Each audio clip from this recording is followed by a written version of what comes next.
Okay. Make sure you have the homework written down. What today's goals are. These are what we're going to be talking about today. Your homework assignment covers this material plus a little bit more, which we'll be able to, if we can move through this quickly, we can go into a couple other little pieces that you'll need. Okay, remember there are calculators over here if you need them, and there are books over here. So if I were you, get one for each table so that you can follow along with the homework assignment, so that you know what you're doing. Okay? Yeah, calculators are over there behind my table, behind my desk.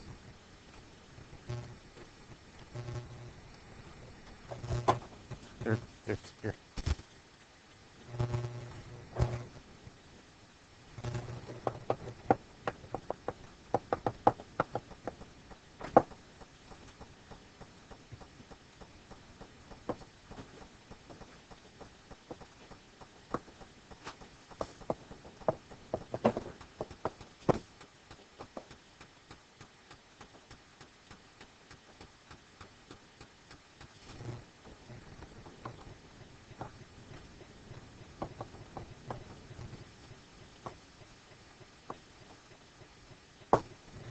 Okay, so something is linear if it forms a line when it's graphed. Here are some examples of linear functions.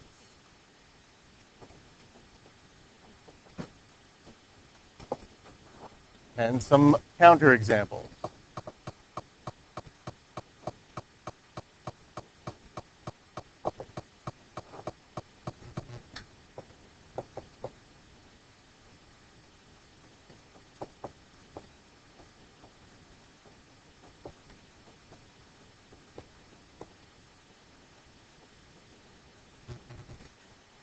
Okay, so taking a look at everything on that side, one thing that you'll notice is that x and y are separated from each other. Okay? We don't have x times y. We don't have any other operations going on except for simple adding, subtracting, multiplying, and dividing. Things that are not linear, for example, there are a lot of things that are not linear. But here are some examples of stuff that you'll see from time to time.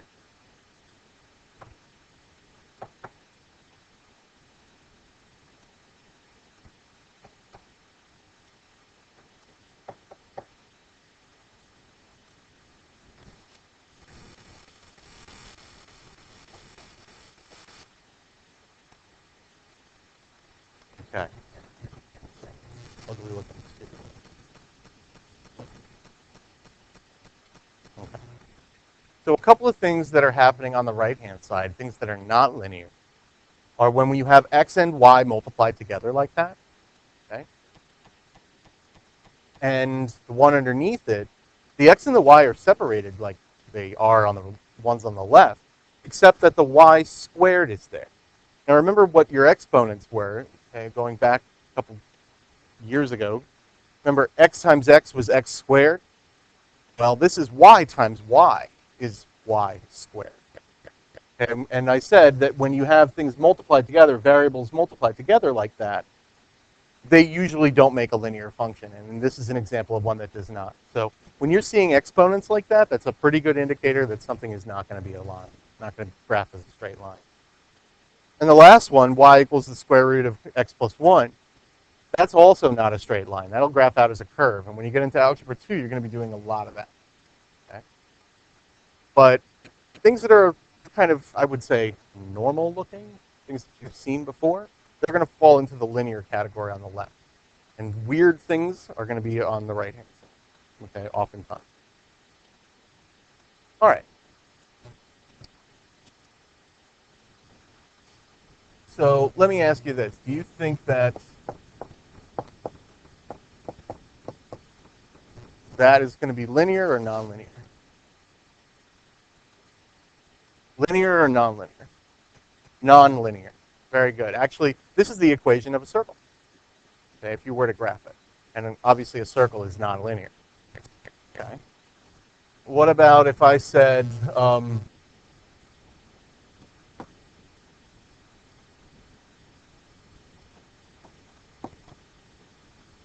is that linear or not?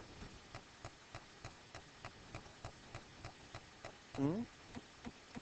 Yeah, I think it's linear also. And in fact, we're going to be able to graph this by the end of the day today. Okay? So yes, this is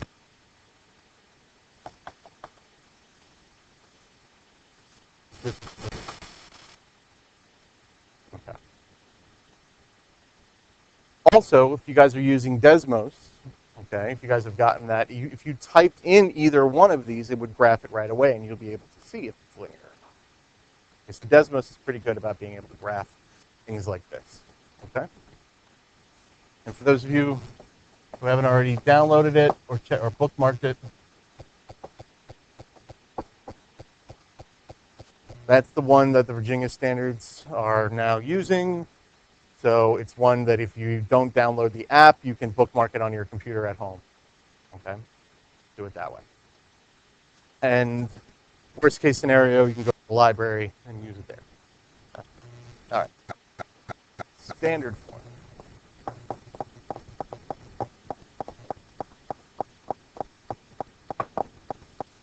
All right. Standard form has 3 rules about it that we care about.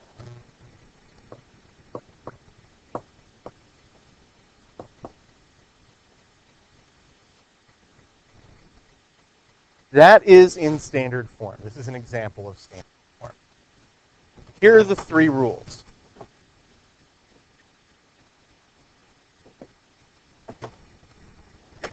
One, it has to be in this form.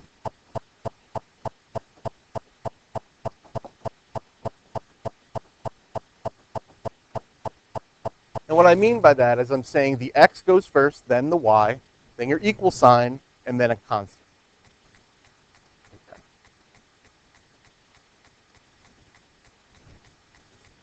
So if you wanted to, you could say ax plus by equals c, where a, b, and c are just numbers.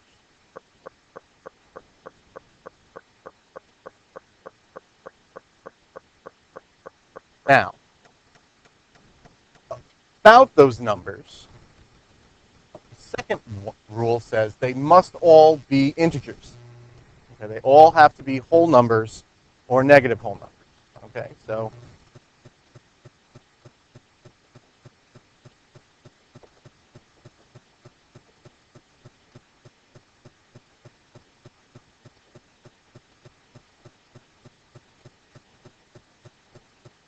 okay, positive or negative whole numbers.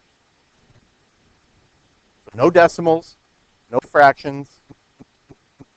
Zero be allowed? Yes, you can have 0 in there. Okay, that's fine. In third, the first variable on the x must be. I'm going to make that.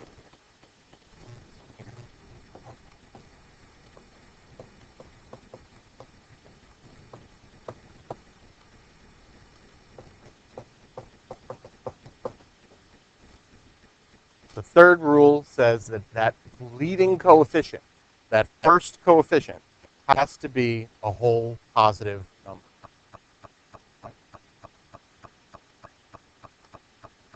So what we're going to, if you guys will look at the page in the book that is where your homework is, I believe, like you said, it was 148?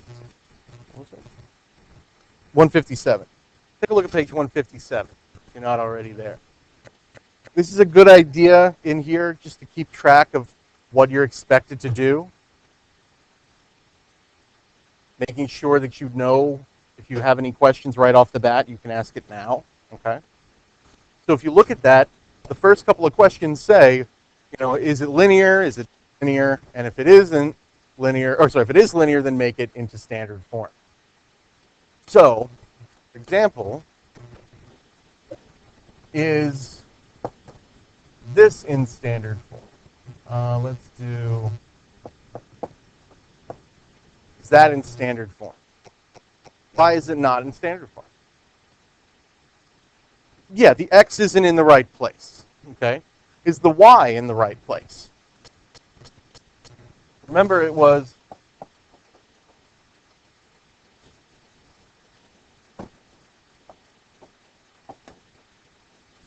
okay. Is the y in the right place? Yeah, it is. It's on the left-hand side. It's where it's supposed to be. What about the negative 4? Is that on the correct side? Think about it. Is it on the left or the right? Where's it supposed to be? Which one of these variables is to be my negative 4? A, B, or C right here? C, right? So we want the C term, the constant, the one with no variable, we want that to be on the right-hand side. So it's already okay. So this is okay.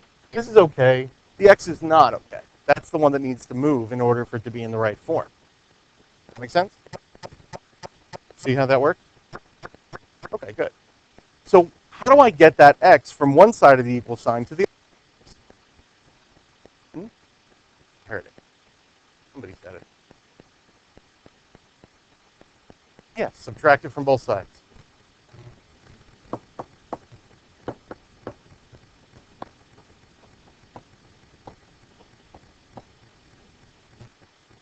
Now the X is in the right place, the Y is in the right place, and the negative 4 is in the right place. Is it in standard form? Why not? Correct. The X is not positive. So how do I make that negative X into a positive X? We could. If we added X to both sides, but then this one would go away. So what I want to do is turn a negative 1 into a positive 1. How do I turn a negative 1 into a positive?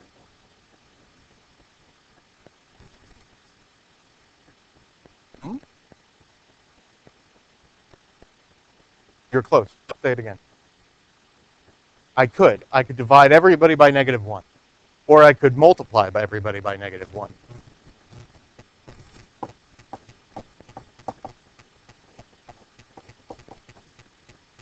And that's going to distribute.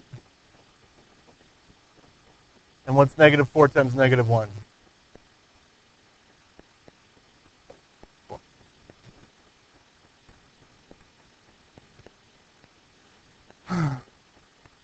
Horrible. Doesn't make it sound like I'm pulling teeth. How about this?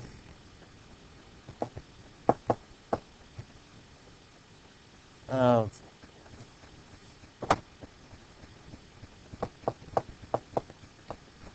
is that in standard form? No. Why is it not in standard form? Yeah, it's in the wrong place, right? The X's need to be on the left side, right? So what did I do last time? What do you think I'm going to do this time? How do I do that? Good. It's a negative 4x, so I'm going to add it to both sides.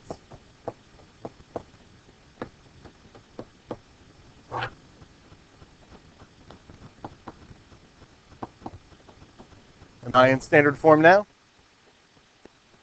Yes? Yes, you are. Now you're in standard. Okay.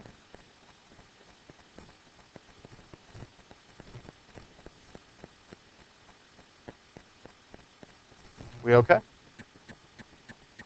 Kevin's like, I don't know, man. What am I doing? We good?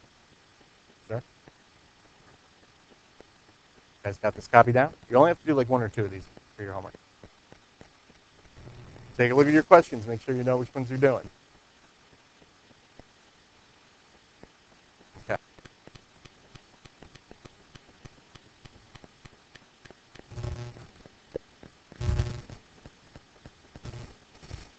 You'll see a couple people writing, so I'm going to take a second.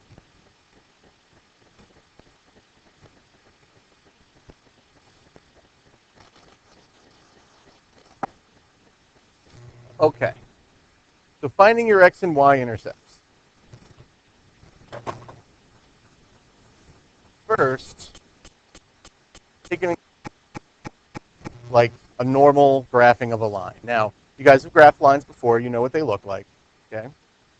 We have something that often looks a lot like this. Okay. What is the name of this horizontal line? Hmm? No, no, just the name of that black line. What do we call it? It's got a name.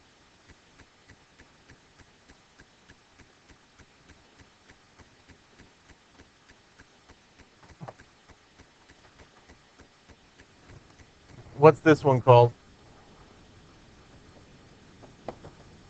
Okay. This point and this point are the points we're talking about today. So if we're talking about where the line hits the y-axis, what do you think we'll call that point? The y-intercept. And take a wild step. What do you think we're going to call this other point here? The x-intercept. Very good. Okay. So, and I'm just going to make an example here so that we can all kind of like point to the same things and know what we're talking about. If this y-intercept was at the point, let's call it 0, 3, let's say that, what do we notice about both of those points? Yeah, they both have a 0 in them, right? Okay, and if we remember, this is the x and this is the y.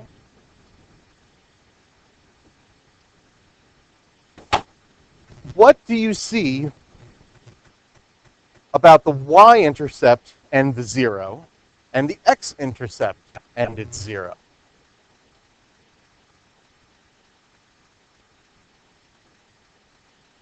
Okay. It's in a different location. So if I'm talking about the y-intercept, which one is 0?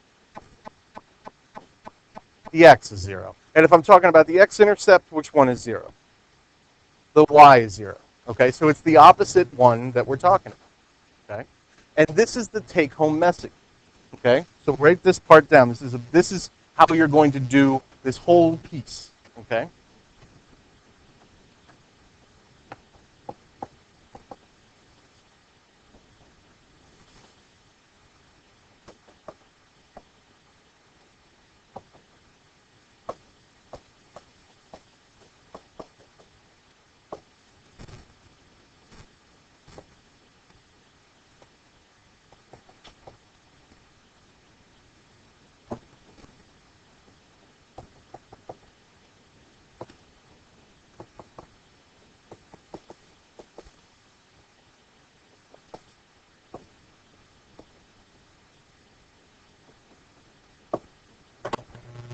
So if we're looking for the x-intercept, we make y equal to 0. If we're looking for the y-intercept, we make x equal to 0.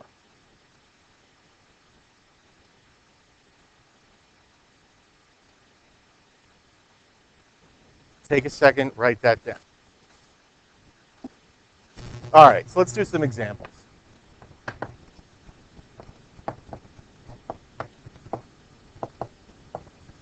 So this is the example we're going to start with. Do some other ones with more fangs and claws in a minute. But let's start off with some baby steps. So what I'm going to do is I'm going to say, let's find my x-intercept first. And we'll do the y-intercept next.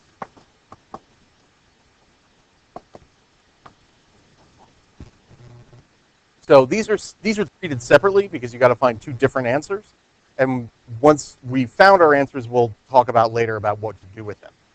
But right now, we're just going to go through the process of finding them. So we're looking for my x-intercept. So according to what I just wrote down, what should I do to help me find the x-intercept? Make the y 0. Great. So 2x plus 3. Now I'm not going to write y. I'm going to write what instead? 0. And what is the 3 doing to the y? Is it adding, multiplying, subtracting? What's it doing? It's multiplying. So it'll be times 0 equals 12. And what's 3 times 0? 0. So, and anything plus 0 is itself, right? So this just becomes 2x equals 12. And now what do I have to do? Divide by 2. Why? That's right, but why? What's my goal? Get x by itself. That's the job. And right now, it's not alone. It's got a 2 in front of it. So I have to get rid of the 2. Okay, so the 2 is multiplying, right? So we're going to undo that by dividing.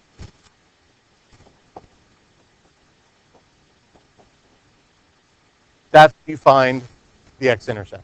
Let's do the exact same process for the y-intercept, but this time, what's different? What are we going to make equal to 0?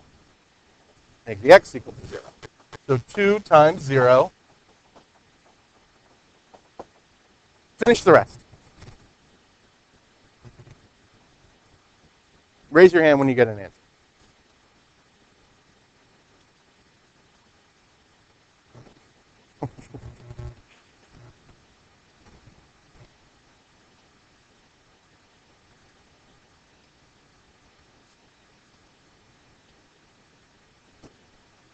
Got it?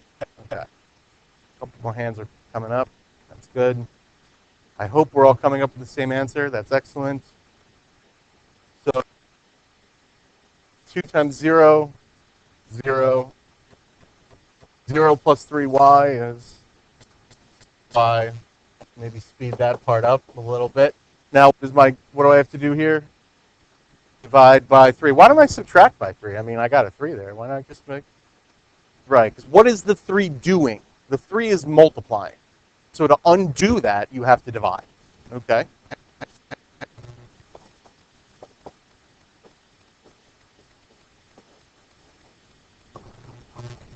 Impossible? Okay, good. All right, let's do another. How about this one? I'm going to let you guys kind of fly on your own for a minute and see how you guys did. Let's do...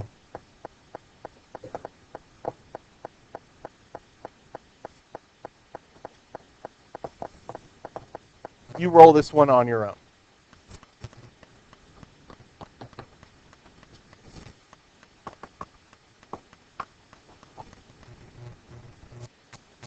So, let's find my x-intercept. When I'm finding my x-intercept, who do I make equal to 0? You make the y equal to 0.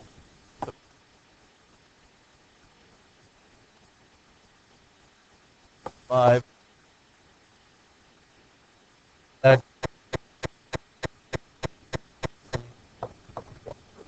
All right, now what? Talk me through it.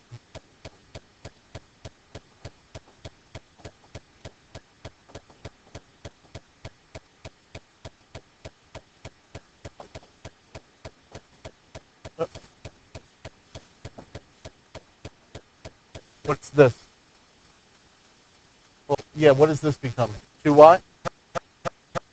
Negative 2y. Don't lose your minus sign, people.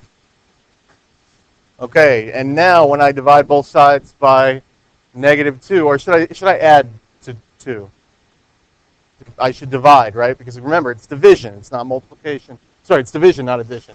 So y is negative 10. Okay, are we cool? Okay, now let me see if you're really paying attention.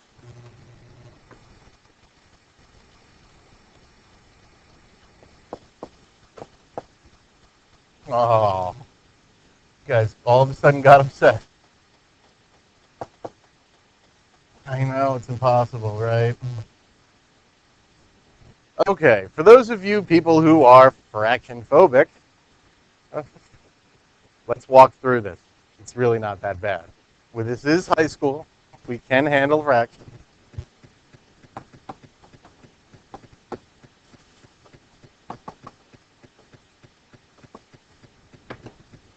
Okay. So what am I going to make 0 here for the x-intercept? You make the y 0. So that's when I do that. What is it?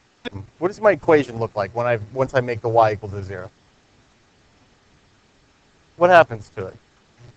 What happens to all of this when I make it 0? It just goes away. So you can, if you think about it, kind of treat it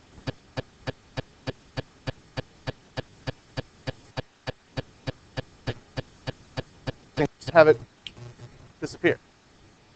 And when you do the other one, that one disappears. Neat, huh? So, okay. So, how do we get rid of a fraction like that? Multiplied by, you're right, Yeah, you can multiply by the fraction. But what do I do to the fraction? Multiply. You flip. Right.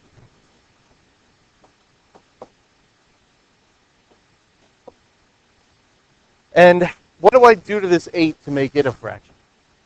You put a 1 under it. Very good. So now, for those of you who just are looking at this and saying, fractions, no, man, I don't do fractions. Okay, watch. This isn't really that bad at all. To multiply a fraction, you go top to top, bottom to bottom. So 2 times 1, 1 times 2, 8 times 2. See how that works? When you're multiplying, you just go straight across the top, straight across the bottom, and then simplify. So when I simplify that left-hand side, what's 2 over 2? 1. Isn't that the whole point? We wanted to get rid of the 1/2. Now we have. 2 over 2 is 1. And 16 over 1 is 16. Good. That's how you do it. Okay. For those of you who hate fractions, we need to get over that. And this is how we're going to do it. Y-intercept. This one's not bad. What happens here? What do we write?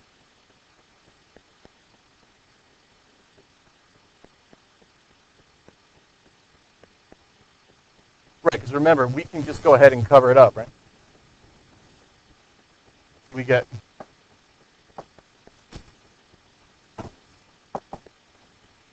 now what? Okay, what if I did this? Would this be right? Is that right? Is that going to give me my answer? No. Because what's our goal here? We want y. You want it by itself, right? So we don't want to move things towards the y. We want to move things away from the y. So we're not bringing that 8 over to it. We're pushing that 4 away.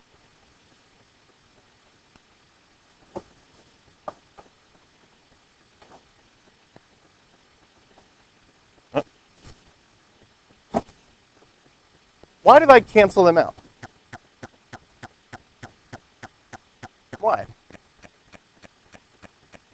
Okay, and what's 4 divided by 4? Right. Is it 4 minus 4? No, because it's division. It's not subtraction.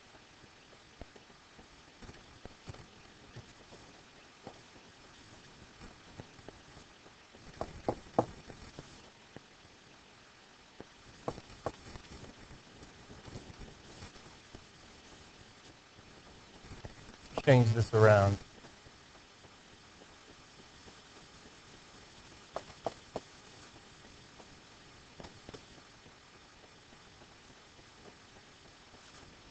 Okay, people. Fractions around everywhere. I know.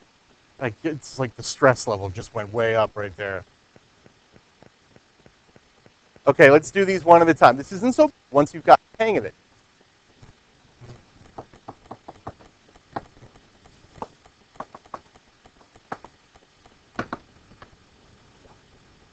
X-intercept, what happens? I can just cover up the y term, right? What do I write?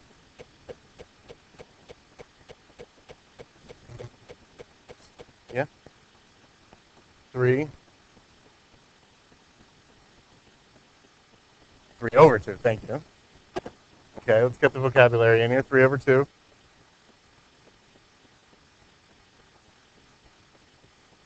Need next. What happens to this minus 4/3 y? We don't, we're going to make, we're finding the x-intercept, what happens to the y? Step, we're there, we're on that, you're a little ahead of the game. Anybody else? Help them out? It goes away. Now we do. Well, this 3/2 is multiplied. So we got to get rid of this 3/2. So let's multiply on both sides by what? Flip it, and what am I going to write? 2 over 3. And that means I got to do it over here, right? And what do I do to this 12 to make it a fraction? Okay. So what does this left-hand side work with me? What does it happen? So how do I multiply this? Right?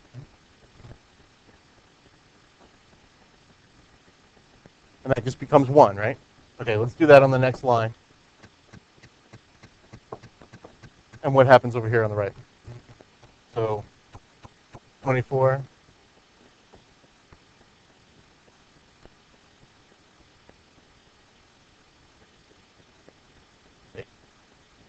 Okay, calculated over there. Okay. Okay. Do we see the process? Are we cool on the process? No? Having issues with the process. Okay. The 12 was here.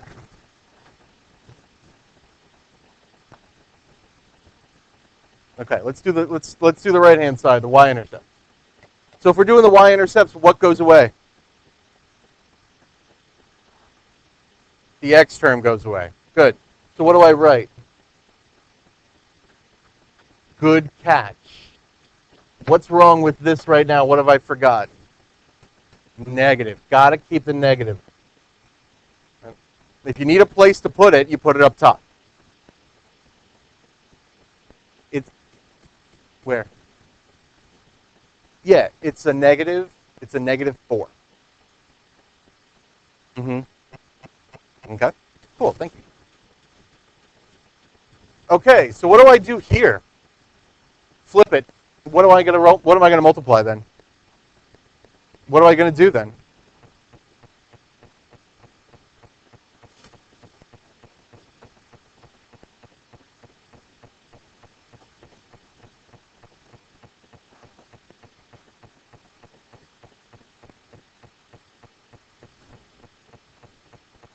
Yeah, I knew what you meant.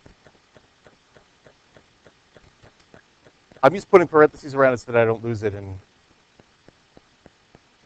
why do I have a strange feeling you're playing with your phone? Like, you just got this like sixth teacher sense. It says something's playing with it. Oh, wouldn't know. No, of course not. Okay, so what happens to this right-hand side?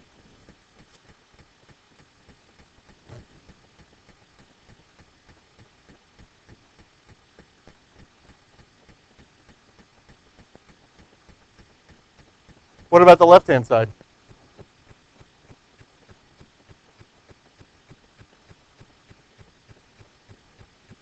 So what does all this left-hand side stuff turn into? No, 0, because then I would have 0 equals a number, and that we don't want. Yeah, just plain old 1. And do I need to write the 1y? No, that's like saying I'm going to go sit in the 1 chair. I'm going to do the 1 math problem with my 1 pencil on my 1 piece of paper, right? That's kind of dumb. We don't need to keep writing saying that, right? Just do it. Now, what's negative 36 divided by 4? Say it. 9. Just 9? Negative 9. Are we good? It's okay? Not impossible, I hope? Okay.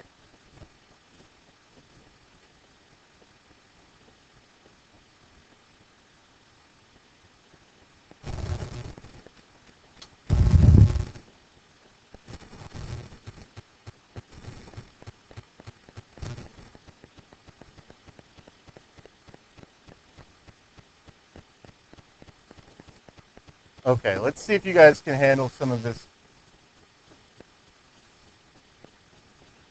If we were to graph it.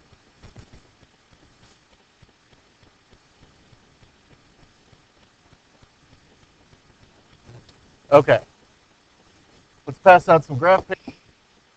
Hey, ladies and gentlemen, so here's how we're going to do this. Guys, check it out. We are first going to find the x and y intercept. And once we find the x and y intercept, like we've done 100 times already, we're going to use the x and y intercept to graph the line. Okay? take a second and find the x and y intercepts for this guy. Okay, take a look. Did you get those x-intercepts and y-intercepts? You did? Make sure you got those.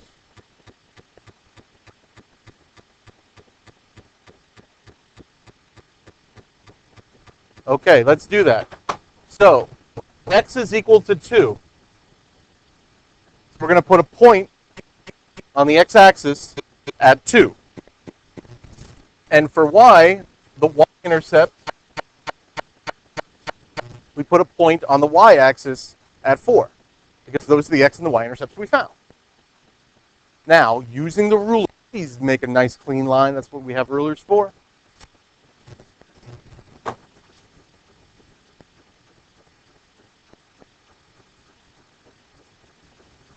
You draw your line.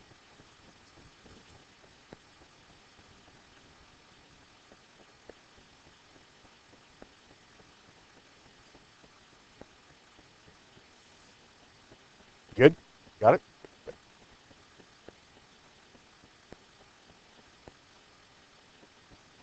How does this feel?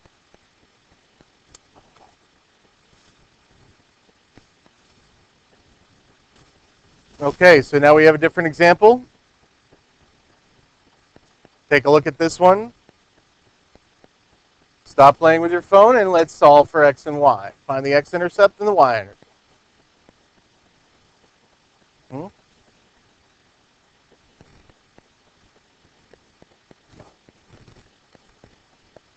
All right, so when x, we're going to write it down. X equals negative 2.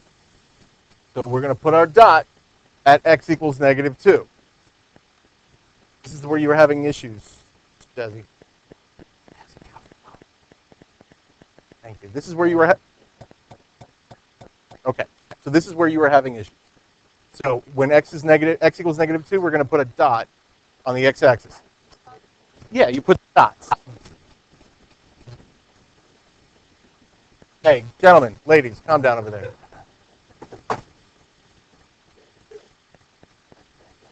Once you've got points, you draw a line connecting the 2 points, and you go past them. You want to go the whole length of the graph. Okay, go a little bit before, go a little bit after. You don't just want to go from dot to dot. You know, that's not correct. Yeah, you don't want to do, this is not it. I'm not looking for that. I'm looking for you to go through the graph.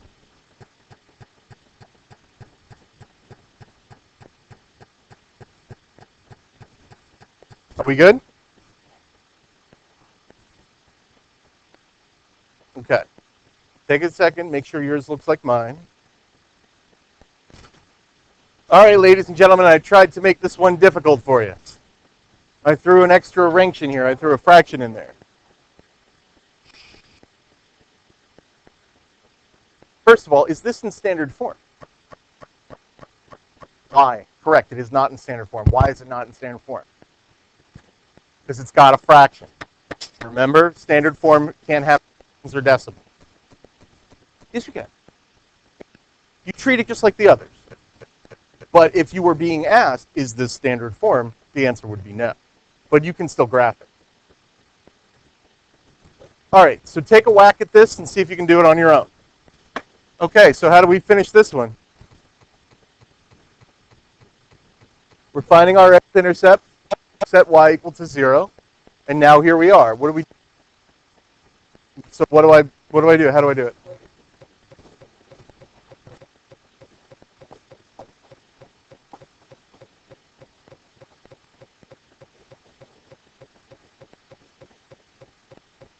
Two over 3 and 3 over 2 multiply together. It'll be 6 over 6. 6 over 6. What's that? What happens to the right-hand side?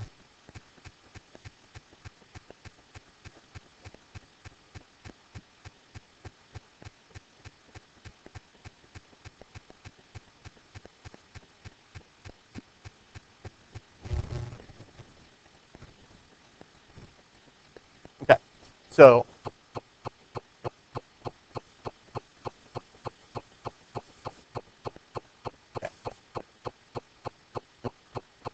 Are we cool up to here? Gentlemen, calm down. All right, so to get rid of the 3 over 2, I multiply by 2 over 3.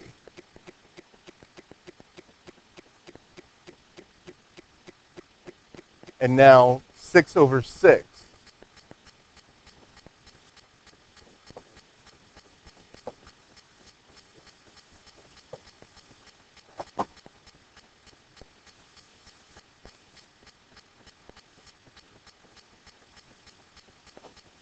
Six divided by 3 is 2. Is that good?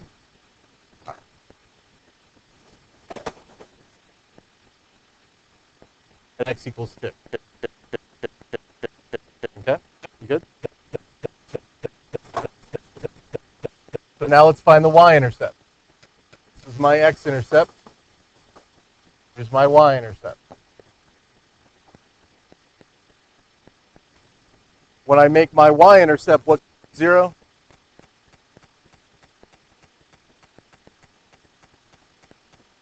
So 3 over 2 times 0. So this is 0 minus y.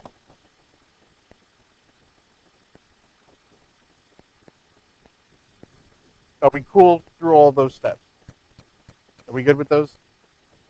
Carla, you good? Now what do I have to do to finish this step? We're not done. Great, I haven't finished. I got one more step left.